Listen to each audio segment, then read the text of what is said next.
আসসালামু আলাইকুম ভিউয়ার্স, আপনারা দেখতে পাচ্ছেন হুমায়রা পিজন লফটের পক্ষ থেকে আমি ওবায়দুর রহমান। এই লফটে রেসার কবুতরের জন্য যত গ্রিড প্রয়োজন হয় এটা আমি নিজ হাতেই তৈরি করি। এই গ্রিড তৈরি করতে যা যা প্রয়োজন তার প্রথম স্টেপ, যারা রেসার প্রেমী তারা দেখেই বুঝতে পারছেন এটা প্রথম স্টেপ। এটা হচ্ছে রাবিশ, ইটের গুঁড়া।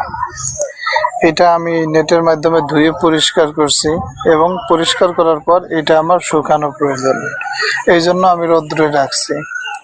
এটা শুকানোর পরে বাকি যেগুলো আমার প্রয়োজন হবে ইনশাল্লাহ একটা গ্রিড তৈরি করার জন্য যেটা যেটা প্রয়োজন স্টেপ বাই স্টেপ আপনাদেরকে দেখানোর চেষ্টা করব এর পরবর্তী ভিডিওর মাধ্যমে। সবাই ভিডিওতে লাইক সাবস্ক্রাইব করবেন, পাশে থাকবেন এবং নতুন নতুন ভিডিও দেখতে বেল নোটিফিকেশন অন করে রাখুন।